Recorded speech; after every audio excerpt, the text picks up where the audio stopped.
దేవుని కృపను బట్టి కొంచెం వర్షాన్ని మనకు తగ్గించి ప్రార్థనలో పాల్పొందడానికి, ప్రార్థనలో ఏకీభవించడానికి దేవుడు మనకు అనుగ్రహించిన కృప కొరకే వందనాలు తెలియజేద్దాం. హల్లెలూయా, హల్లెలూయా.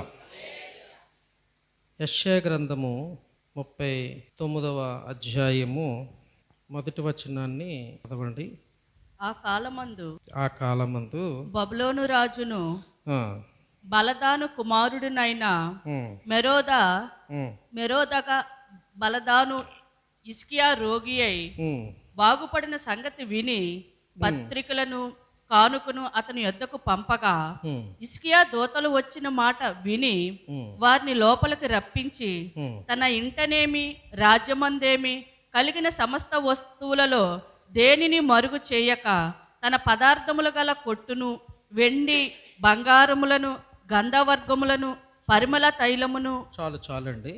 ఈ ఉదయకాల సమయంలో 6వ అధ్యాయంలో అనుకుంటాను కదా, హిజ్కియాకి మరణకరమైన 38వ అధ్యాయంలో మరణకరమైన రోగము వచ్చింది. మరణకరమైన రోగం వచ్చిన తర్వాత హిజ్కియా దేవుని ఎదుట ప్రార్థించి, నేను ఎలా బ్రతికానో, ఎలా జీవించి ఉన్నానో నీ ఎదుట ఒకసారి అది జ్ఞాపకం చేసుకుని అని దేవుని ఎదుట ప్రార్థించినప్పుడు దేవుడు హిజ్కియా యొక్క ప్రార్థన విని ప్రార్థనకు జవాబుగా దేవుడు ఆయుష్ను ఇచ్చి ఉన్నాడు. ఆయుష్ ఇచ్చిన తర్వాత హిజ్కియాకి ఇప్పుడు ఏమొచ్చింది?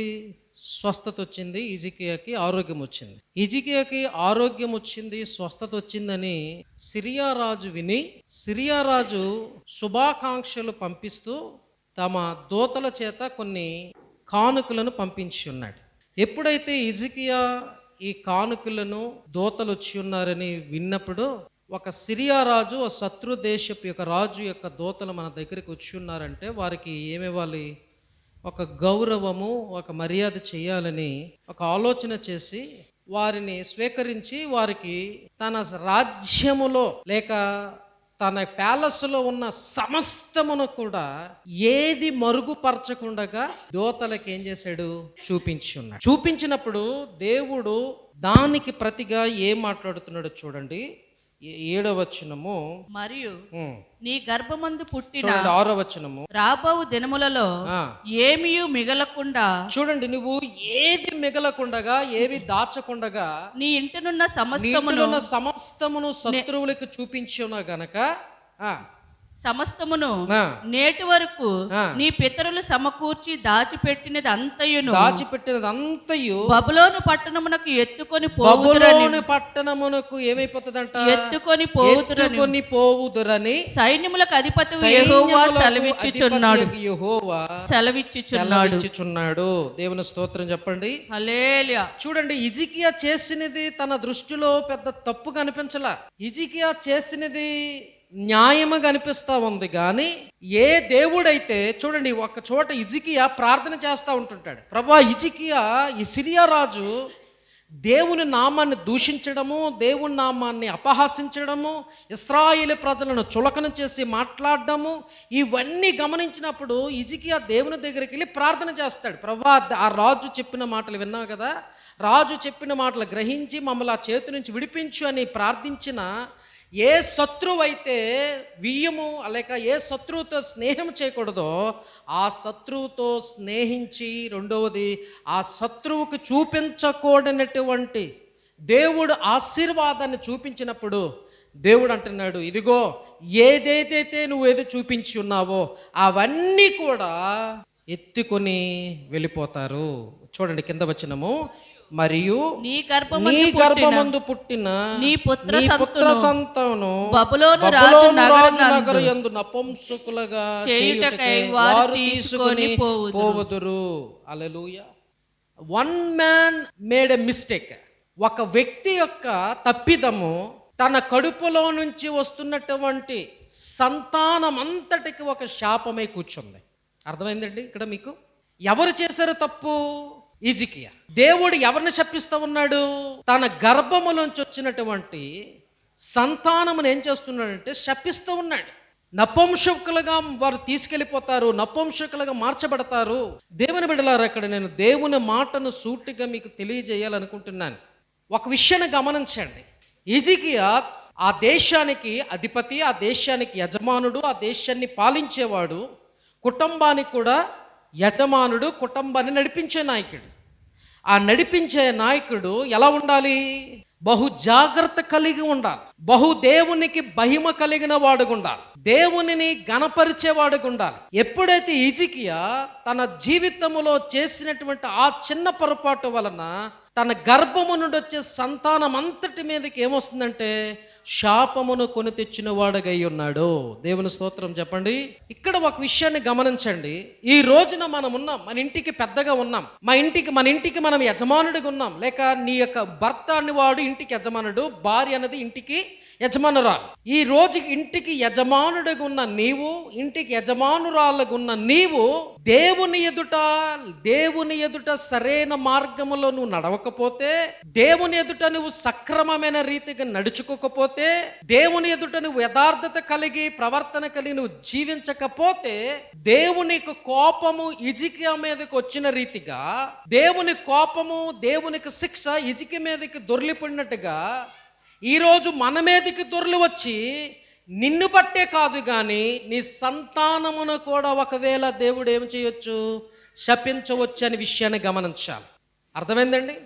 మనం అనుకుంటాం నేను చేసిన తప్పు మీరు ఎట్లా బాధలవుతారంటే, ద్వితీయోపదేశకాండలు అంటాడు, ఇదిగో 4 తండ్రి యొక్క దోషములు 4 తరముల వరకు వారి మీదకి వచ్చునని రాయబెడతా ఉంది. ఈ దినాన్ని ఇంటి పెద్దగా, ఇంటికి యజమానుడిగా ఉన్న నీవు దేవుని ఎదుట ఎలా ఉంటున్నావు? దేవుని ఎదుట ఎలా జీవిస్తున్నావు? దేవుని ఎదుట ఎలా బ్రతుకుతున్నావు? దేవుని ఎదుట నువ్వు సక్రమమైన రీతిగా యథార్థవంతుడిగా నువ్వు బ్రతుకుతున్నట్లయితే నీ ఇంటి మీదకి, నీ కుటుంబం మీదకి 4 తరముల వరకు ఏమొస్తాయి? దీవెన, ఆశీర్వాదం వస్తుంది. ఒకవేళ దేవుని దృష్టికి ఒకవేళ నువ్వు తప్పిదం చేసినట్లయితే నీ ఇంటికి శాపము కూడా 4 తరాలుగా వస్తుందని సత్యాన్ని తెలుసుకోవాలి. హిజ్కియా ప్రార్థన పరుడే, హిజ్కియా యథార్థవంతుడే, హిజ్కియా దేవుని ఎదుట సత్యముతోను న్యాయముతోను జీవించిన వ్యక్తే. కానీ అటువంటి ప్రార్థన పరుడు, అటువంటి యథార్థవంతుడు చేసినట్టు చిన్న పొరపాటు వలన దేవుడు తన సంతానం అంతటిని ఏం చేశాడు? ఈ రోజున శపించినట్లుగా మనం చూస్తూ ఉన్నాం. దేవునికి స్తోత్రం చెప్పండి. హల్లెలూయా. చూడండి, అబ్రహాము జీవితంలో జరిగిన ఒక సంఘటన చెప్తాను. ఈ అబ్రహాము 15వ అధ్యాయంలో యెహోవా వాక్కు అబ్రహాముకు సెలవిచ్చి అబ్రహామును బలపరిచిన తర్వాత ఆదికాండము 16వ అధ్యాయంలోకి వచ్చినప్పుడు అక్కడ శారాయి ఏమంటుంది అబ్రహాముతోనూ, ఇదిగో నేను చూస్తే ముసలిదానం అయిపోయాను, నా గర్భము ముయ్యబడింది గనక ఇదిగో నా ఇంటిలో ఉన్న దాసీతో నువ్వు వెళ్ళి నువ్వేం చేయాలా? పిల్లల్ని కన్నుమని చెప్పినప్పుడు అక్కడ రాయబడుతుంది, అబ్రహాము శారాయి మాట వినెను. అది మంచి మాట, చెడ్డ మాట? వినినప్పుడు ఏమొచ్చింది? ఆగరు గర్భము ధరించి, ఆగరుకి శిశువు ఒక కుమారుడు పుట్టినప్పుడు ఆ కుమారుడు ఇస్మాయేలుగా వచ్చి ఉన్నాడు. అంటే సారా తన జీవితములో చేసినటువంటి ఆ పొరపాటు వలన ఈరోజు ఇశ్రాయేలు ప్రజలకి ఒక శత్రువుని కని ఉన్నది. హల్లెలూయా. మీకు అర్థమైందండి? ఈరోజు ఇశ్రాయేలు ప్రజలు పక్కనున్న దేశాలతో పోరాటం చేస్తూ ఉన్నారు, యుద్ధం చేస్తూ ఉన్నారంటే ఆ రోజు శారా అబ్రహాముని మిస్గైడ్ చేయడం వలన, ఆ రోజు శారాయి మాటను అబ్రహాం వినటం వలన ఆగరు ద్వారా పుట్టిన కుమారుడు ఇస్మాయేలు సంతానము ఈ రోజున ఇశ్రాయేలు యొక్క ప్రక్కలో బల్యమై కూర్చున్నారు. హల్లెలూయా. ప్రభునందు ప్రియమైన దేని బిడ్డలారా, భార్య కానీ భర్త కానీ దేవునికి సన్నిధానంలో సరైనటువంటి నిర్ణయాలు తీసుకోవాలి, సరైనటువంటి మార్గములో నడవాలి. భార్య భర్తకి సూచనలు ఇచ్చినప్పుడు కానీ, సలహాలు ఇచ్చినప్పుడు కానీ, లేకపోతే భర్త భార్యకి సలహాలు సూచనలు కుటుంబములు ఇచ్చినప్పుడు కానీ అవి సరైనదిగా ఉన్నాయో, సరైనవిగా ఉంటే అది ఆమోదించవచ్చు. ఒకవేళ దేవునికి వ్యతిరేకమైన ఆలోచన కానీ, దేవునికి వ్యతిరేకమైనటువంటి యొక్క మార్గములో నడిచినట్టుగా ప్రేరేపించబడినట్టుగా ఒకవేళ ఉండినట్లయితే అవి ఆ మాటలు నువ్వేం చేయకూడదు? వినకూడదు. ఒకవేళ వింటే అబ్రహాము సంతానానికి ఈ రోజున ప్రక్కన బల్లెము వలె ఈ రోజున కూర్చున్న రీతిగా నీ ఇంటిలో ఒక బల్లెము వలె ఇంటిలో నీవే శత్రువులు తయారు చేసుకుని జీవితాంతము కూడా నువ్వు శాపము అనుభవించడానికి వీలుంటుందని సత్యాన్ని తెలుసుకోవాలి. నమ్మిన వారు, అర్థమైన వారు దేవుని స్తోత్రం చెప్పండి. హల్లెలూయా. అబ్రహాము శారా చేసినటువంటి ఆ తప్పిదం వలన అబ్రహాము కన్నాడు 12వ అధ్యాయంలో నీ సంతానమును ఇసుక రేణువులుగా నేను చేస్తానన్నాడు. 15వ అధ్యాయంలో అబ్రహాముతో మాట్లాడాడు దేవుడు. అబ్రహాము నువ్వు భయపడకు, నేను నీకు తోడుగా ఉన్నాను, నీ గర్భమున ఒక కుమారుని అనుగ్రహిస్తాను, వాగ్దాన పుత్రుడే నీ సంతానం అవుతాడని వాగ్దానము చేసినప్పుడు కూడా శారా యొక్క మాటలు విని అబ్రహాము ఆ తప్పు త్రోవలో వెళ్ళినప్పుడు ఆ తప్పిదానానికి ఈ రోజున శిక్షను ఏం చేస్తున్నాడు? అనుభవిస్తూ ఉన్నాడు. దేవునికి స్తోత్రం. దేవుని బిడ్డలారా, మనము చేస్తున్న ప్రతి పొరపాటు కానీ, మనము చేస్తున్న ప్రతి యొక్క మిస్టేక్స్ కానీ అది కొన్నిసార్లు మన సంతానానికి, మన జీవితాంతము కూడా, తరతరాలు కూడా మన బ్రతుకుల శాపమును మనము అనుభవించవలసిన సమయాలు అవసరమవుతాయని తెలుసుకున్నాండి. అందుకే తల్లిగా, తండ్రిగా, కుటుంబములో పెద్దగా, కుటుంబములో యజమానుడిగా, కుటుంబములో ఒక తల్లిగా, తండ్రిగా నీ పాత్ర ఏంటో తెలుసా? నీవు దేవుని ఎదుట నిందారహితముగా ఉండడానికి ప్రయత్నం చేయండి. నీవు దేవుని ఎదుట పరిశుద్ధుడిగా, పవిత్రుడిగా, దేవుని వాక్యానికి లోబడే వ్యక్తిగా జీవించడానికి ప్రయత్నం చేయండి. ఒకవేళ దేవుని దృష్టిలో నువ్వు దోషిగా ఉన్నట్లయితే, దేవుని దృష్టిలో ఒక పాపిగా ఉన్నట్లయితే, దేవుని దృష్టిలో ఒక నీచమైన వాడిగా ఉన్నట్లయితే, ఒక దేవుని మీద తిరుగుబాటు చేసిన వాడిగా ఉన్నట్లయితే, నీవు చేసిన పాపమును బట్టి, నీవు చేసిన అతిక్రమమును బట్టి నీ సంతానము బాధపడుతుందేమో తెలుసుకున్నాడు. ఈ రోజున నీ సంతానము బాధపడుతుందేమో, నీ సంతానము శాపగ్రస్తమైన రీతిలో జీవిస్తుందేమో తెలుసుకునండి. భార్యాభర్తలకు మరి ముఖ్యంగానే తెలియజేసేది. అననీయ సపేరు ఉన్నారు అపోస్తుల కార్యాలు 5వ అధ్యాయంలో. అననీయ సపేరు చదవండి ఒకసారి. అననీయ సపేరా అననీయను ఒక మనుష్యుడు తన భార్య అయిన సపీరాతో ఏకమై పొలమమ్మెను. ఏకమై, చూడండి, ఇద్దరు కూడా ఏమయ్యారంట? ఏకమై పొలమమ్మెను. భార్య ఎరుకునేవాడు దాని వెలలో కొంత దాచుకొని, దాని వెలలో కొంత దాచి కొంత తెచ్చి అపోస్తలుల పాదముల యొద్ద పెట్టెను. అప్పుడు పేతురు అననీయ, చూడండి, వాళ్ళిద్దరు కూడా ఏమయ్యారు? ఇప్పుడు ఏకమై ఉన్నారు. దేని కొరకు ఏకమై ఉన్నారు? ఒక పొలము కొరకు ఒక అబద్ధం ఆడారు వాళ్ళు. దేవుని ఎదుట వారు అబద్ధం ఆడుట వలన, దేవుని ఎదుట వారు పరిశుద్ధముగా లేకపోవడం వలన, దేవుని ఎదుట వారు అతిక్రమం చేయడం వలన అంటాడు పేతురు, అంటున్నాడు, మీరు పరిశుద్ధాత్మనే ఏం చేశారంట? మీరు మోసగించి ఉన్నారు. పరిశుద్ధాత్మ దేవునినే మీరు మోసగించి ఉన్నారు. ఎవరు మోసగించి ఉన్నారు? భార్య, భర్త. ఆ యొక్క ఎఫెక్ట్ వారిద్దరి మీద పడిందా లేదా? వారిద్దరు కూడా ఏమయ్యారు? మరణించి ఉన్నారు. అసలు మరణించడం అనేది దేవుని కాన్సెప్ట్ కాదు. శపించాలనేది దేవుని కాన్సెప్ట్ కాదు. దేవుని వాక్యం చెప్తుంది, నేడు నీకు ఆజ్ఞాపించిన ఈ మాటలను మీ శ్రద్ధగా విని ఎడల మీ మీదకి ఆశీర్వాదములన్నీ కూడా వస్తాయి. హల్లెలూయా. నేడు నేను మీకు ఆజ్ఞాపించిన ఈ ఆజ్ఞలను మీరు చెవియొగ్గకపోతే ఈ శాపములన్నీ కూడా మీ మీదకి వస్తాయని చెప్పి ఉన్నాడు. హల్లెలూయా. దేవుడు ఏం మాట్లాడి ఉన్నాడో అననీయ సపేరాలు ఎవడో చెప్పలేదు, వారే తీర్మానం చేసుకున్నారు. మన పొలం అమ్ముదాం, పొలం మీద వచ్చినటువంటి యొక్క డబ్బుని దేవుని పాదాల దగ్గర పెడదాం అని వారు అనుకున్నారు. వారు అనుకున్నారు, ఎవరు ప్రేరేపించలేదు. మరలా వారంతలో వారే ప్రేరేపించబడి సగము దాచుకుని సగము దేవునికి ఇచ్చి ఉన్నారు. హల్లెలూయా. ఒకవేళ వారు తీర్మానం చేసుకున్నారని కలగండి, మన సగ డబ్బుని మనం ఉంచుకొని సగ డబ్బుని మనం దేవునికి అప్పగిద్దామంటే అది పాపము కాకపోతే కానీ వారు ఒక తీర్మానం చేసుకున్నారు. ఏంటి? పొలం అమ్మిన సొమ్మంతటిని దేవునికి మనము అప్పగిద్దామని చెప్పి ఉన్నారు. ఆ మాటలోంచి వారు ఎప్పుడైతే వెనుదిరిగి ఉన్నారో, పరిశుద్ధాత్మ దేవుణ్ణి ఎప్పుడైతే మోసగించి ఉన్నారో వారి మీదకి మరణం అనేది వచ్చి ఉన్నది. దేవుని స్తోత్రం చెప్పండి. హల్లెలూయా. దేవుని బిడ్డలారు, ఇక్కడ ఒక విషయాన్ని గమనించండి. మనము దేవుని దృష్టిలో ఏ తప్పిదము చేసినా, మనము దేవుని దృష్టిలో ఏ పాపము చేసినా అది నీ సంతానం మీదకి, నీ కుటుంబం మీదకి అది తరతరములుగా ఉంటుందని విషయాన్ని గమనించుకోవాలా. అంటే నీ మనస్సాక్షి చెప్తుంది, నేనేదో పాపం చేశానయ్యా, నేనేదో తప్పు చేశాను, ఆ తప్పు ఈరోజు నేను శిక్షను అనుభవిస్తున్నాను, పాపం వల్ల వచ్చిన శిక్ష నువ్వు అనుభవిస్తున్నావు. ఈరోజు నీ కుటుంబం దీవించబడకపోవడానికి కారణం, నీ కుటుంబం ఆశీర్వదించబడకపోవడానికి కారణం, నీ కుటుంబంలో ఆర్థికమైనటువంటి యొక్క ఆశీర్వాదం లేకపోవడానికి కారణం, నీ కుటుంబము ఫలించే కుటుంబము లేకపోవడానికి కారణం తండ్రిగా తల్లిగా ఒకసారి ఆలోచించండి. మీరు ఒకవేళ దేవుని దృష్టిలో నిందారహితులుగా లేకపోతే, దేవుని దృష్టిలో ఒకవేళ మీరు పాపులుగా కనబడితే, దేవుని దృష్టిలో మీరు వ్యతిరేకులుగా కనబడుతున్నట్లయితే దాని యొక్క పర్యావసనము, దాని యొక్క ప్రతిఫలము మీరు మాత్రమే కాదు కానీ నీ సంతానం మీద కూడా వస్తుందనే విషయాన్ని కూడా గమనించుకున్నాడు.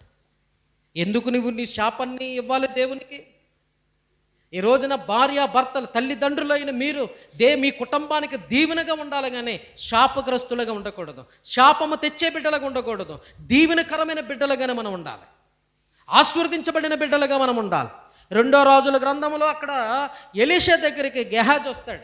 గెహాజీతో అంటాడు, ఎలీషా దగ్గరికి ఎవరు వచ్చాడు? నయమాను వచ్చాడు. వచ్చి ఇదిగో డబ్బు ఆశ చూపించాడు. డబ్బును ఆశ చూపించి నన్ను స్వస్థపరచమని చెప్పినప్పుడు ఏమన్నాడు? యోర్దాను నదికి వెళ్ళి నువ్వేం చేయాలి? 7 మార్లు స్నానం చేసి స్వస్థత పొందన్నప్పుడు గెహాజీ ఏం చేశాడు? తన యజమానుడి దగ్గర నుంచి, దైవ దాసుడి నుంచి పరిగెత్తుకుని వెళ్ళిపోయి ఆ డబ్బును ఆశించి ఉన్నాడు, ఆ వస్త్రములను ఆశించి ఉన్నాడు, ఆ వెండిని ఆశించి ఉన్నాడు, ఆ బంగారాన్ని ఆశించి తన ఇంటిలో దాచిపెట్టినప్పుడు ఎలీషా అంటున్నాడు, ఏమంటున్నాడు ఎలీషా? ఇదిగో నీతో పాటు నా ఆత్మ రాలేదా? దేవుని స్తోత్రం చెప్పండి. నా మనసు నీతో పాటు రాలేదా? ఇదిగో ఇది డబ్బును సంపాదించుకోవడం సమయం కాదయ్యా, ఆస్తులు సంపాదించుకోవడం సమయమే కాదు. ఇదిగో ఏ యొక్క కుష్టి రోగం అయితే నయమానుని విడిచిపెట్టిందో అదే కుష్టి రోగము నీకును నీ సంతానమునకును సర్వకాలము అంటి ఉండునని శపించి ఉన్నాడు. దేవుని స్తోత్రం. ఎవరు పాపం చేసి ఉన్నారు? పిల్లలకు తెలుసా? ఇది పిల్లలకు తెలియదుగా. పిల్లలకి ఏం పాపం చేశారని, పిల్లలు ఏ తప్పు చేసి ఉన్నారు? కానీ గెహాజీ చేసినటువంటి తప్పు, గెహాజీ చేసినటువంటి పొరపాటు, గెహాజీ దేవుని దృష్టిలో చేసినటువంటి ఆ పొరపాటు వలన గెహాజీతో పాటు కూడా తన సంతానం కూడా ఏం చేయబడిందంటే శాపగ్రస్తమై ఉన్నది. ఈ రోజున దేవుని వాక్యం వింటున్నా నా దేవుని బిడ్డలారా, ఇంటి యజమానుడిగా నీ పాత్ర ఏంటి? ఇంటి యజమానురాలుగా నీ పాత్ర ఏంటి? ఇంటి యజమానుడు దేవునిలో ఎలా ఎదగాలి? ఇంటి యజమానురాలుగా దేవుని దృష్టిలో ఎలా ఉండాలి? అపోస్తుల కార్యాలు 16 అధ్యాయంలో అక్కడ అపోస్తుల పౌలు దేవుని వాక్యం అందిస్తూ ఉన్నాడు. దేవుని వాక్యం అందిస్తున్నప్పుడు ఓదా రంగు అమ్ముకుంటున్నటువంటి ఒక స్త్రీ వచ్చింది. ఆమె లుదియా వచ్చింది. లుదియా ఏం చేస్తుంది? శ్రద్ధగా దేవుని వాక్య వినినప్పుడు ఆమె హృదయమును దేవుడు తెరిచి ఉన్నాడు. దేవుడు ఆమె హృదయమును తెరిచినప్పుడు ఆమె అంటుంది, ఇంటికి ఆహ్వానించింది. ఎవరిని? పౌలుని ఆహ్వానించింది. అక్కడ రాయబడుతుంది, చదవండి. తనను ఆమె ఇంటి వారును బాప్తిస్మం పొందినప్పుడు ఎవరు రక్షించబడ్డారంట? ఆమె ఇంటి వారు ఏం చేయబడ్డారు? బాప్తిస్మం అనగా రక్షింపబడి ఉన్నారు. దేవుని స్తోత్రం చెప్పండి. ఎవరి వలన? ఆమె ఇంటి పెద్దది, ఆమె ఇంటికి యజమానురాలైన ఆమె దేవుని వాక్యమును శ్రద్ధగా విని, దేవుని వాక్యమందు ఆమె విశ్వాసం ఉంచి, దేవుని వాక్యమును ఆమె ఆలకించినప్పుడు ఆ వాక్యము ఆమెను బ్రతికించింది. ఆ బ్రతికించిన వాక్యము ద్వారా తన కుటుంబాన్ని కూడా ఏం చేసుకుంది? బ్రతికించింది. ఆమె మీద ఉన్న శాపము తొలగింపబడి ఆమెకు రక్షణ దీవెన వచనం వచ్చింది. ఆ రక్షణను, ఆ దీవెనను ఆమె కుటుంబమును కూడా పంచిపెట్టింది. దేవుని స్తోత్రం చెబుదామా? వాక్యం అర్థమవుతున్న వారు దేవుని స్తోత్రం చెప్పండి. అనగా నీ ఇంటికి నువ్వు ఎలాగుండాలి? నువ్వు రక్షణను తీసుకొచ్చే వ్యక్తిగా ఉండాలి, రక్షణను తీసుకొచ్చే తల్లిగా ఉండాలి, నీ ఇంటికి క్షేమాన్ని తీసుకొచ్చే తల్లిగా ఉండాలి, నీ ఇంటికి ఆశీర్వాదమును తీసుకొచ్చే తల్లిగా ఉండాలి. అంతేగాని నీ ఇంటికి శాపము తీసుకొచ్చే తల్లిగా, నీ ఇంటికి ఆశీర్వాదన కాకుండా, ఆ సమాధానమును కాకుండా, సంతోషమును కాకుండా శాపమును తీసుకొచ్చే తండ్రిగా, తల్లిగా నీ క్రియలు దేవుని ఎదుట ఉండకూడదని దేవుని వాక్యం సెలవిస్తూ ఉంది. ఈ రోజున తండ్రిగా నువ్వు ఎలా నడుచుకుంటున్నావు? ఇంటి పెద్దగా నువ్వు ఎలా నడుచుకుంటున్నావు? ఇంటికి యజమానురాలుగా నువ్వు దేవుని ఎలా నడుచుకుంటున్నావు? నీ మాటలు ఎలా ఉన్నాయి? నీ ఆలోచనలు దేవుని దృష్టిలో ఎలాగున్నాయి అందుకే 139వ కీర్తన లాస్ట్ వచనం అంటాడు, నీకు ఆయాసకరమైన మార్గము నా యందు ఉన్నదేమో ఒకసారి నన్ను ఏం చేయాలి, పరిశీలించి పరిశోధించుకుని నన్ను బాగుగా తెలుసుకో అయ్యా అని ప్రార్థన చేస్తున్నాడు. ఈ ఉదయకాల సమయం వాక్యం వింటున్న నీవు నేను కూడా దేవుని పాదాల దగ్గర కూర్చొని, ప్రవ్వా నిజమే ప్రవ్వా, నేను ఇంటికి దీవెనకరముగా ఉన్నానా, ఇంటికి ఆశీర్వాదకరముగా ఉన్నానా, ఇంటికి శాపమును తెచ్చేబెట్టుకున్నానా, ఇంటికి నేను కీడుగా ఉన్నానా అని ఆలోచించండి. నీ ద్వారా ఇంటికి కీడు రాకూడదు సుమా, నీ ఇంటికి ఆశీర్వాదమే రావాలి. ఎప్పుడు కూడా ఇంటికి ఆశీర్వాదమని తీసుకురావాలి, కానీ నీ క్రియల వలన, నీ పాపం వలన, నీ శాపగ్రస్తమైన జీవితం వలన నీ ఇంటికి కీడు రాకూడదు. ఒకవేళ అటువంటి కీడు వస్తే నువ్వు ఎంత సంపాదించినా సరే నీ ఇంటిలో ఆ సంపాదన నిలవదు, నీ ఇంటిలో మనశ్శాంతి ఉండదు. హిజ్కియా ప్రార్థన పరుడా కాదండి, యథార్థవంతుడే కదా, నీతిమంతుడే కదా, సత్యం అనుసరించేవాడే కదా. మరి హిజ్కియా సంతానం ఏమైంది ఈ రోజున? హిజ్కియా వలన తన సంతానం అంతా కూడా ఏమవుతుంది, సఫర్ అవుతుంది. ఈ రోజున వాక్యం వింటున్న నీవు, దావీదు సంతానాన్ని దేవుడు దీవించి ఉన్నాడు. దావీదుని బట్టి చూడండి, మీరు చదువుకున్న ఇంటికి వెళ్ళి 2 సమూయేలు గ్రంథము 7వ అధ్యాయంలో అక్కడ దావీదు దేవుని మందిరము గురించి ఆలోచించినప్పుడు నాతాను ప్రవక్త వచ్చి, ఇదిగో నీ ద్వారా నేను మందిరము కట్టించుకున్నాయా, నీ కుమారుడు ద్వారా మందిరమును కట్టించుకుంటానని చెప్పుతూ దావీదుకి ఒక వాగ్దానం ఇస్తూ ఉన్నాడు. ఇదిగో నీ బిడ్డలకు నేను ఎలాగుంటాను, తండ్రిగా ఉంటాను, నీ బిడ్డలు నాకు కుమారులుగా ఉంటారు, నేను వారి వద్ద నుండి సింహాసనము నేను తీసివేయనని వాగ్దానం చేస్తామన్నాడు. దేవుని స్తోత్రం చెప్పండి. అందుకే దావీదు మోకాలుండి దేవుని సన్నిధానంలో మోకాలుండి అంటున్నాడు, నన్ను ఎంతగా దీవించుటకు నేను ఏ పాటి వాడనని దావీదు ప్రార్థన చేస్తున్నాడు. హల్లెలూయా. ఎందుకు దావీదు సంతానాన్ని దేవుడు దీవించి ఉన్నాడు? ఎందుకు అడగకుండానే దావీదు సంతాన్ని హెచ్చించి ఉన్నాడు? ఎందుకు అడగకుండానే దావీదు యొక్క సింహాసనాన్ని స్థిరపరిచి ఉన్నాడు?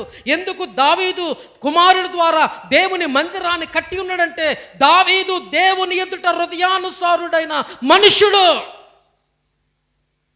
హల్లెలూయా. దావీదు దేవుని హృదయానుసారుడ మనుషుడు. దావీదు ఎప్పుడు దేవునికి ప్రార్థించిన వ్యక్తి, దేవుడు ఎదుట నిందారహితముగా జీవించుచున్న వ్యక్తి. ఒకవేళ పాపము చేసిన ఆ పాపని వెంటనే ఒప్పుకునే మనసు కలిగిన వాడు, వెంటనే పాపముని గురించి పశ్చాత్తాపపడిన వ్యక్తి దావీదు. అందుకే దావీదు అంటే దేవునికి ఇష్టం. అందుకే దేవుడు దావీదుని దీవించి ఉన్నాడు. అడగకుండగానే దావీదుని దేవుడు దీవించి ఉన్నాడు. హల్లెలూయా. ఈరోజు నీ సంతానము గురించి నువ్వు దీవించాలని అడగక మునిపే నీ యథార్థమైన ప్రవర్తన బట్టి, నీ నీతివంతమైన మార్గమును బట్టి, నీ యొక్క దేవుని ఎడల నీకున్నటువంటి అపారమైనటువంటి భక్తిని చూచి, పరిశుద్ధతను చూచి అడగకుండగానే నీ బిడ్డల మీద దేవుడు దీవెనలను తీసుకొచ్చునుగాక. హల్లెలూయా.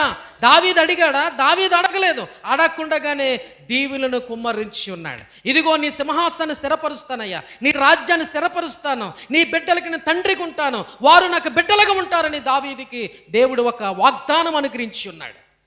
ఈరోజు అట్టి వాగ్దానము మీకు అనుగ్రహింపబడాలని నా ప్రార్థన.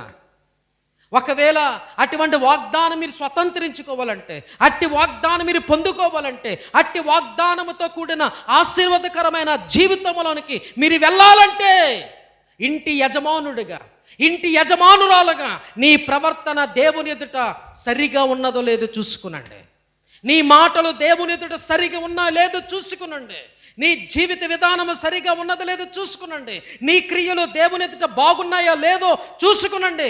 ఈరోజు మనం దేవుని సన్నిధిలోకి వచ్చి ప్రార్థిస్తూ ఉన్న మంచిదే, దేవుని సన్నిధిలో వచ్చి వాక్యం చదువుతున్న మంచిదే, దేవుని ఎదుట మోకరిల్లుతున్న మంచిదే, కానీ ప్రార్థించడం, మోకరిల్లడం ఇది కాదు. దేవుని ఎదుట యథార్థమైన హృదయం కలిగి జీవించడం అనేది దేవుడు మన నుండి చూస్తున్నదే. యథార్థవంతులను బలపరచుటకు యెహోవా కనుదృష్టి ఏం చేస్తుందంట? భూమి అంతటి కూడా సంచరిస్తూ ఉంది. యథార్థత లేకుండా నువ్వు దేవుని ఆరాధన చేస్తున్నావేమో, పరిశుద్ధత లేకుండానే దేవుని ఆరాధన చేస్తున్నావేమో, నీతి అనేది నీ జీవితం లేకుండానే దేవుని మందిరానికి వచ్చి ఆరాధన చేస్తున్నావేమో, నీ చేతులు పరిశుద్ధత లేకుండానే నువ్వు దేవుని సన్నిధానంలో చప్పలు కొడుతున్నావేమో, నీ నోరు శుద్ధత లేకుండా ఆ నోటుతోనే దేవుని ఆరాధన చేస్తున్నావేమో, నీ మనసు బాగు లేకుండానే ఆ మనసుతోనే దేవుని ఆరాధన చేస్తున్నావేమో, నీ హృదయం నిండుగా పాపము దాచుకుని ఆ హృదయముతోనే దేవుణ్ణి ప్రార్థిస్తున్నావేమో. ప్రార్థిస్తున్నావేమో ఒకసారి ఆలోచించు. దావీదుని దేవుడు దీవించి ఉన్నాడు, దావీదుని దేవుడు ఆశీర్వదించి ఉన్నాడు. లుదియా తన ఇంటిని రక్షించుకుంది, లుదియా తన ఇంటిని రక్షించుకుంది, తన ఇంటికి రక్షణ భాగ్యాన్ని అందించిందండి. ఈ రోజు నన్ను ఇంటికి ఏమిస్తున్నావు? ఇంటి యజమానుడికి నీవు ఇంటికి ఏమిస్తున్నావు? ఇంటి యజమానురాలుగా నువ్వు ఇంటికి శాపమును ఇస్తున్నావా లేక దీవెనిస్తూ ఉన్నావా? ఒకసారి ఆలోచించండి. నువ్వు ఏమి విత్తుతావో, హల్లెలూయా. ద్రాక్ష చెట్టు వేస్తే అది ఏ కాయలు వస్తాయి అంటే ముద్దు అనేది ఎలాగుండాలి? మంచిదై ఉండాలి. చెట్టు మంచిదైతే కాయలు మంచివవుతాయి. నువ్వు ఇంటికి చెట్టుగా ఉన్నావు, ఇంటికి మొద్దుగా ఉన్నావు, ఇంటికి నిలబెట్టే ఒక పిల్లరగా ఉన్నావు. ఈ చెట్టులో నుండి మంచివే రావాలి, మంచి ఫలాలే రావాలి. నీవే ఫలించే నీ ఫలాలే బాగులేనప్పుడు, నీ జీవితమే బాగులేనప్పుడు నీవు ఆశీర్వాదాల గురించి కనిపెట్టడం అనేది వృధా. బ్రదర్, గమనించండి, ఆలోచించండి. ఈ రోజున సౌలు దేవుని చేత ఆశీర్వదించబడిన వాడు, సౌలు దేవుని చేత అభిషేకించబడిన వాడు. సౌలుని గాడిదలు మోసుకుంటున్నటువంటి సౌలుని తీసుకొచ్చి దేవుడు ఇశ్రాయేలు మీద రాజుగా చేసి ఉన్నాడు. అటువంటి సౌలుని దేవుడు ఏం చేశాడు? తృణీకరించి ఉన్నాడు. ఎందుకు దేవుడు తృణీకరించి ఉన్నాడు? దేవుని మాటను వినకపోవడం వలన. సమూయేలు గ్రంథం 31 మీరు చదువుకున్న ఇంటికి వెళ్ళి ఫిలిష్తీయులు సౌలును వెదికి పట్టుకొని, సౌలు యొక్క 3 కుమారులు వెదికి పట్టుకొని ఆ ఊరి పెలుమేరలో ఉన్నటువంటి అక్కడ ఏం చేశారు? ఉరి తీసేశారండి వాళ్ళని. సౌలు తర్వాత ఎవరు రాజు అవ్వాలి? చెప్పాలి, ఎవరు రాజు అవ్వాలి? న్యాచురల్గా ఎవరు అవ్వాలి? సౌలు తర్వాత సౌలు కుమారుడే రాజు అవ్వాలి. కానీ సౌలు తర్వాత సౌలు కుమారుడు రాజు అవ్వకపోగా ఈ రోజున సౌలుతో పాటు కూడా 3 కుమారులు కూడా చెట్టుకి వేలాడపడి ఉన్నారు. కారణం ఏంటి? సౌలు యొక్క అతిక్రమం, సౌలు యొక్క విధేయత, సౌలు యొక్క పాపం ఆ ఇంటికి శాపమైపోయింది. దావీదు యొక్క దీవెన ఆ ఇంటికి దీవెనగా మార్చబడింది. లుది యొక్క ఆశీర్వాదము ఆ ఇంటికి రక్షణ తీసుకొచ్చింది. ఈ రోజు నీ ఆశీర్వాదము నీ ఇంటికి ఆశీర్వాదాన్ని తీసుకురావాలి. ఒకవేళ నీ ఇంటిలో నువ్వు ఒక శాపగ్రస్తమైన జీవితంలో జీవిస్తున్నట్లయితే ఈ ఉదయకాల సమయంలో నువ్వు దేవుని ఎదుట ఏం చేయాలో తెలుసా? పశ్చాత్తాపపడాలి. ఎందుకు పశ్చాత్తాపడాలో తెలుసా? నువ్వు కొద్ది నిమిషాల్లో దేని తినడానికి వస్తున్నావు? ప్రభు బల్లను తినడానికి వస్తూ ఉన్నావు. ప్రభు బల్లలో, ప్రభు యొక్క పాత్రలో తినడానికి త్రాగడానికి నీవు వస్తూ ఉన్నావు. ఆ తినడానికి త్రాగడానికి వస్తున్న నీవు ఒక శాపగ్రస్తమైన వ్యక్తిగా వచ్చి దాన్ని ముట్టడానికి వీల్లేదు. అయోగ్యుడిగా వచ్చి దాన్ని ముట్టడానికి వీల్లేదు. దీవెన వచనం అది దీవెన పాత్ర, అది ఆశీర్వాదము పాత్ర. ఆశీర్వాదం పాత్రను త్రాగాలంటే, దీవెన పాత్రను త్రాగాలంటే నువ్వు యోగ్యమైన వాడిగా ఉండాలి. నీ మీద ఉన్న ఆ శాపం అంతటిని కూడా తొలగింపబడిన వాడిగా ఉండాలి. నీ మీద ఉన్న పాపపు అతిక్రమం అంతా కూడా యేసు రక్తము చేత కడగబడిన వాడిగా ఉండినవాడు యోగ్యుడిగా ఉంటాడు. యోగ్యుడైన వాడే అర్హత కలిగిన వాడే ఆ పాత్రను తినాలి, త్రాగాలి. అది ప్రభు నీ కొరకు విరవబడిన శరీరం, ప్రభు నీ కొరకు కార్చిన రక్తం. అయోగ్యమైన వాడు వచ్చి త్రాగడానికి కాదు, అయోగ్యమైన వాడు వచ్చి తినడానికి కాదు. అది పరిశుద్ధమైన ఆహారం, అది పరిశుద్ధమైన పానీయం. పరిశుద్ధమైన ఆహారం, పరిశుద్ధమైన పానీయం పరిశుద్ధులు మాత్రమే తినాలి. శపింపబడిన వాడు తినడానికి యోగ్యుడు కాదు. ఈ రోజున ఏ స్థితిలో ఉన్నావో ఆలోచించండి. ఏ పరిస్థితిలో నువ్వు ఉన్నావో ఆలోచించు. యోగ్యుడిగా ఉన్నావా? ఇంటికి దీవెనకరంగా ఉన్నావా? సంఘానికి దీవెనకరంగా ఉన్నావా? ఇంటికి ఆశీర్వాదకరంగా ఉన్నావా? సంఘమునకు, సమాజమునకు ఆశీర్వాదకరంగా ఉన్నావా? నువ్వు ఆలోచించి ఈ రోజున. ఒకవేళ నీ క్రియలు దేవుని ఎదుట వచ్చినప్పుడు నీ మనస్సాక్షి నీ మీద నేరోపణ చేస్తున్నప్పుడు, అయ్యో నేను పాపం చేశానయ్యా, నేను తప్పిదం చేశాను, నేను అతిక్రమం చేస్తున్నాను, నా క్రియలు బాగులేవని నీ మనస్సాక్షి నీ మీద నేరోపణ చేస్తే అక్కడికక్కడే నువ్వు యేసు పాదాల మీద పడి యేసయ్య ఎదుట క్షమాపణ అడగాలి. యేసయ్య ఎదుట పశ్చాత్తాపపడి మారు మనసు పొంది ఆ పాపమును, ఆ పాపపు క్రియలను విసర్జించి ఆ పరిశుద్ధమైన పాత్రను తినడానికి, త్రాగడానికి నువ్వు ఇక్కడ మోకరిల్లాలి. దాని నిమిత్తమే దేవుడు నిన్ను ఏర్పాటు చేసుకున్నాడు. అందుకే మీలో అనేకులు 11:30 ఏమంటున్నాడు? అందువలన మీలో అనేకులు బలహీనులుగాను రోగులుగాను నిద్రించేవారుగా ఉన్నారు. అందుకే ఎవడు ఈ యొక్క రొట్టెని ద్రాక్షరసను తినుచు త్రాగుచున్నాడో తన్నుకు తానుగా ఏం చేసుకోవాలి? మనకు మనమే పరిశీలించుకోవాలి, మనకు మనమే విమర్శించుకోవాలి. మనకు మనం విమర్శించుకు. ఈ రోజున విమర్శించుకో. ఎవడో చూస్తాడని కాదండి, ఎవడ కోసమని తీసుకోవద్దు. దేవుడు నన్ను చూస్తూ ఉన్నాడు. దేవుని ఎదుట నిందారహితముగా ఉన్నానా, దేవుని ఎదుట పరిశుద్ధముగా ఉన్నానా, దేవుని ఎదుట నీతిమంతుడిగా ఉన్నానా, దేవుని ఎదుట నా క్రియలు బాగున్నాయా, పరిశుద్ధమైన క్రియలు, పరిశుద్ధమైన ప్రవర్తన కలిగి నేనుంటే నువ్వు తీసుకోవడానికి ముందుకు రా. నీ పరిశుద్ధమైన పాత్రలోని త్రాగడానికి, తినడానికి, నీ పాత్రలో ముట్టడానికి నీ చేయి పెట్టు. లేకపోతే బయటలో ఉండిపో, నష్టమే లేదు. మారు మనసు పొందిన తర్వాత, పశ్చాత్తాప పొందిన తర్వాత, మరలా నీ క్రియలు బాగు చేసుకున్న తర్వాత, నీ జీవితాన్ని మార్చుకున్న తర్వాత వచ్చి తిను. అప్పుడు దీవించబడతావు. ఎవరో అనుకుంటారని, ఎవరో ఎదుట నేను చిన్న చూపు చూపడతానని నువ్వు అనుకొని తీసుకుంటే దేవుని శిక్షకు గురైపోతావు. దేవుని కోపము నీ మీద రగులుకుంటుంది. ఆ కోపం నీ మీద కాదండి, నీ మీద కాదు, నీ మీదను నీ సంతానం మీదకును అది రగులుకుంటుంది. నీ విషయాన్ని గమనించండి. యేసయ్య అంటున్నాడు ద్వితీయోపదేశకాండంలో, ఇదిగో మీ ఎదుట దీవెనను ఆశీర్వాదమును ముంగటి పెట్టి ఉన్నాను, మరణమును జీవమును మీదట పెట్టి ఉన్నాను. ఏమంటున్నాడు? మీకు మరణము కావాలా, జీవము కావాలా, దీవెన కావాలా, శాపము కావాలా? అది మీకు మీరే తెలుసుకొనండి, అది మీకు మీరే ఆలోచించుకొనండి. దీవెన కావాలంటే నీ జీవితాన్ని మార్చుకో. నీ జీవితంలో నూతనమైన హృదయాన్ని దేవుడు కలుగు చేసిన గాక, నూతనమైన మనసును దేవుడు కలుగు చేసిన గాక, నూతనమైన క్రియలు నీ మనసులో కలుగు చేసిన గాక. అటువంటి నూతనమైన ఆనందము, నూతనమైన సంతోషము, దీవెనకరంగా నీకు రావాలని దైవ సేవకుడిగా ప్రార్థిస్తున్నా. లేదండి, ఇవన్నీ వాక్యాన్ని ఎవడు చెప్తాడు, ఈ వాక్యాన్ని వింటామండి పోతామండి అని ఒక నిర్లక్ష్యమైన స్వభావంతో, ఒక నిర్లక్ష్యమైన ఆలోచన చేత వాక్యాన్ని విని వాక్యాన్ని పెడచవ పెడితే ఆ శాపము నిలకడగా ఉండిపోతుంది. ఆ శాపము ఇంటి మీద ఏలుబడి చేస్తుంది. ఆ శాపములో నీ బ్రతుకంతా నువ్వు జీవించవలసింది. నీవు మాత్రమే కాదండి, నీ బిడ్డల సంతానము అలాగే జీవిస్తుందని తెలుసుకుని ఆ జీవ మరణములను వశపరుచుకున్న దేవుని దగ్గరికి వద్దాం. ఆ దేవుడి దగ్గరికి నువ్వు వస్తే, గలతీయులు రాసిన పత్రిక ఆ 3వ అధ్యాయము 13వ వచనములో 14వ వచనం చెప్పినట్లుగా, క్రీస్తు ప్రభువారు మన ప్రతి శాపమును కూడా కలవరి సిలువలో ఏం చేస్తున్నాడు?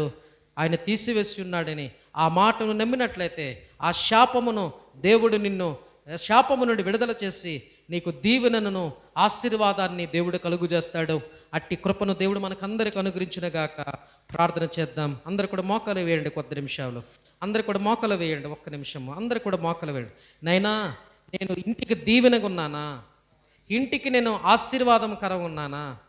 నాయన నా మాటల వలన, నా క్రియల వలన, నా ఆలోచనల వలన ప్రభువా నేను ఒకవేళ నా ఇంటికి శాపమును తీసుకొస్తున్నానేమో, నా ఇంటికి నేను నాశనాన్ని తీసుకొస్తున్నానేమో, నా ఇంటికి నేను ఆశీర్వాదానికి బదులు, దీవెన బదులు శాపమును కొని తెచ్చుకుంటున్నానేమో.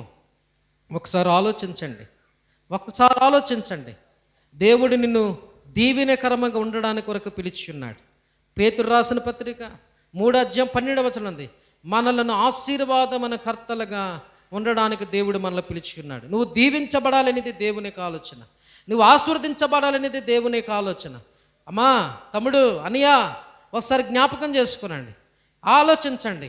నీ మాటల వలన నువ్వు శాపగ్రస్తమైన స్థితిలో ఉన్నావేమో, నీ ఇంటికి నీవే శాపముగా ఉన్నావేమో, నీవింటికి నీవే ముళ్ళుగా ఉన్నావేమో, నీవింటికి నీవే అడ్డుబండగా ఉన్నావేమో, నీవింటికి నీవే గుదుబండగా ఉన్నావేమో, నీ ఇంటికి నీవే పెద్ద నాశనానికి కర్తగా ఉన్నావేమో.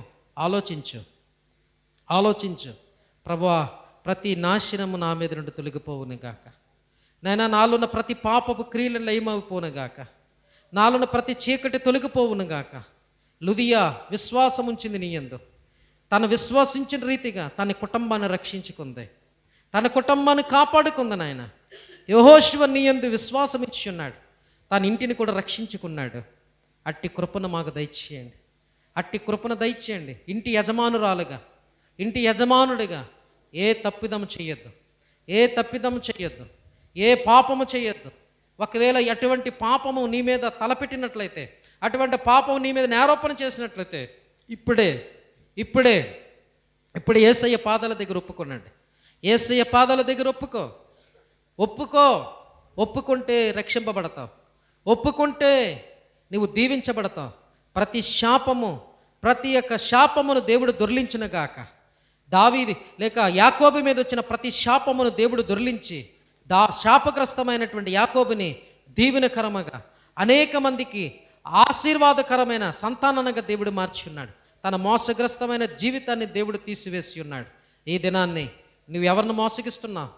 ఎవరిని మోసగిస్తూ బ్రతుకుతున్నావు? నీ భార్యనా, లేకపోతే భార్య భర్తనా, బిడ్డలనా? ఎలాగ నువ్వు మోసగించుకుంటున్నావు? అమ్మా, మోసపోకుడి దేవుడు విక్రింపబడడు. నీకు నువ్వు మోసగించుకుంటున్నావేమో. నీకు నువ్వు నీ మనస్సాక్షిని శుద్ధీకరించుకో. మొదటగా మనస్సాక్షిని శుద్ధీకరించమని ప్రార్థన చేయి. హల్లెలూయా, హల్లెలూయా, హల్లెలూయా, హల్లెలూయా. ప్రార్థన చేయండి, ఒక నిమిషం ప్రార్థన చేయండి. ప్రతి ఒక్కరు కూడా ప్రార్థన చేయండి. నా మీద ఉన్న ప్రతి శాపము తొలగింపబడునుగాక. ప్రార్థన చేయండి. నా మీద ఉన్న ప్రతి శాపము తొలగింపబడునుగాక. నా మీద ప్రతి శాపము ఆశీర్వాదముగా మార్చబడునుగాక. నాలో ఉన్న ప్రతి పాపము తొలగింపబడి నాలో రక్షణ భాగ్యము వచ్చునుగాక. ఆమేన్. హల్లెలూయా, హల్లెలూయా, హల్లెలూయా, హల్లెలూయా, హల్లెలూయా. అమ్మా, ఆ మరణపు కాడి నీ మీద దొర్లించుకుపోవునుగాక. ఆ మరణపు కాడి నీ మీద విరగగొట్టబడునుగాక. నిన్ను పరిశుద్ధుడిగా పవిత్రుడిగా చేసి ఆ పరిశుద్ధమైన పాత్రలోనికి నిన్ను యోగ్యుడిగా నిలవబెట్టాలనేదే ఈ దినము దేవుడు అనుగ్రహించిన వర్తమానం. అందరూ కూడా రెండు చేతుల పైకెత్తి, ప్రభువా నన్ను యోగ్యునిగా చేయండి అందామా? అయ్యా, అందరూ కూడా ప్రార్థించండి. ప్రతి ఒక్కరు కూడా నోర్లు తెరిచి ప్రార్థించండి. ధైర్యము కలిగి ప్రార్థించండి. నా మీద ఉన్న ప్రతి పాపము కడగవేయబడును గాక. అందరూ అన్నాడు, నా మీద వేలిబడి చేస్తున్న ప్రతి పాపము కడగవేయబడును గాక. నా మీద ఉన్న ప్రతి శాపము కడగవేయబడును గాక. నా మీద ఉన్న ప్రతి శాపము కడిగివేయబడును గాక. నా మీద ఉన్న ప్రతి శాపము కడిగివేయబడును గాక. నా మీద ఉన్న ప్రతి దోషము తీసివేయబడును గాక. నా మీద ఉన్న ప్రతి దోషము తీవేయబడును గాక. ఈరోజు దేవుని రక్తములో కడగవేయబడును గాక. హృదయము కఠినపరచుకోక సుమా. మా ప్రియ సహోదరి సహోదరుడా, హృదయమును కఠినపరచుకోవద్దు. ఇదే ఆఖరి సమయమేమో. రేపటి దినము మారుతావు అనుకుంటున్నావేమో. రేపటి దినము నీది కాదు. రేపటి దినము నీది కానే కాదు. ఇదే రక్షణ దినం. ఇదే మారు మనసు పొందే దినం. ఇదే మిక్కిలి అనుకూల సమయం. మారమ్మా, మారు మనసు పొంది నీ పాత్రలను ముట్టుకో. పశ్చాత్తాపపడి పాత్రలను త్రాగు. లేకపోతే నీ శిక్షా విధి నీవే వేసుకుంటున్నావు. నీవే తీర్పు తీర్చుకుంటున్నావు. నీవే తీర్పు తీర్చుకుని నీవే శిక్షా విధి కలగడానికి నువ్వు యోగ్యుడిగా ఉండొద్దమ్మా. నీ శిక్షా విధి భరించడానికి యోగ్యుడిగా అవ్వద్దు. దీవెనలు పొందుకోవడానికి యోగ్యుడిగా ఉండవు.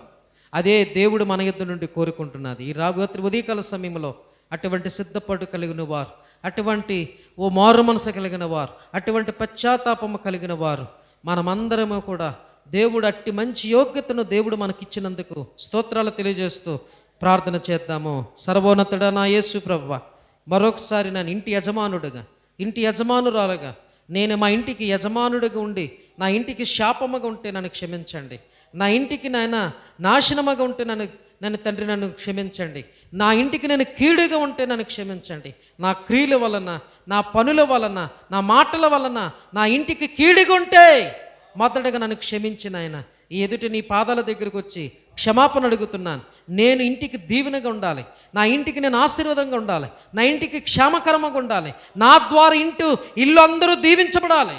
లుదియా ఇంటిని దీవించుకున్న రీతిగా, యెహోషువ తన ఇంటికి రక్షణ అనుగ్రహించిన రీతిగా నాయన అట్టి రక్షణ భాగ్యమును మేము కూడా పొందుదుగుముగాక.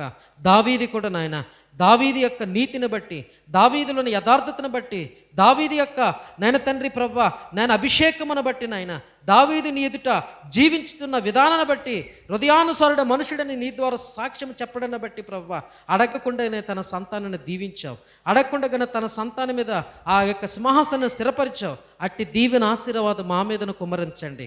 అట్టి ఆశీర్వాదను మాకును అనుగ్రహించండి. అడగకుండానే మా సంతానం మీద దీవెన అనుగ్రహించండి.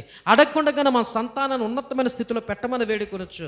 ఈ ప్రార్థన చేస్తున్న నాతో పాటు ఏకీభవించిన ప్రతి ఒక్కరికి నాయన అట్టి దీవెన, అట్టి ఆశీర్వాదం ఉంచండి. ఇంకా మారు మనసు పొందకుండగా మనసును కఠినమ చేసుకుని, మనసును తండ్రి ప్రభువా ఇంకా తండ్రి కఠినమ చేసుకుని మూర్ఖత్వములు ఉంటే, పాపం విడిచిపెట్టకుండా ఉంటే నాయన మరొకసారి నీ వారిని దర్శించి, మరొకసారి వారితో మాట్లాడి నీ చిత్తమైతే వారిని క్షమించి ప్రభా యోగ్యులకి చేసి ఈ ప్రభు పాత్రలో నాయన ప్రభు బలలో కార్యక్రమంలో పాలు పొందడానికి సహాయం చేయండి. ఒకవేళ అట్టి మనసుతో వారు తీసుకున్నట్లయితే నాయన వారికి వారే శిక్షా విధి కలిగినట్లు చేసుకుంటున్నారని వారు గ్రహించి గమనించి ముందుకు రావడానికి కూడా సహాయం చేయమని వేడుకొనొచ్చు.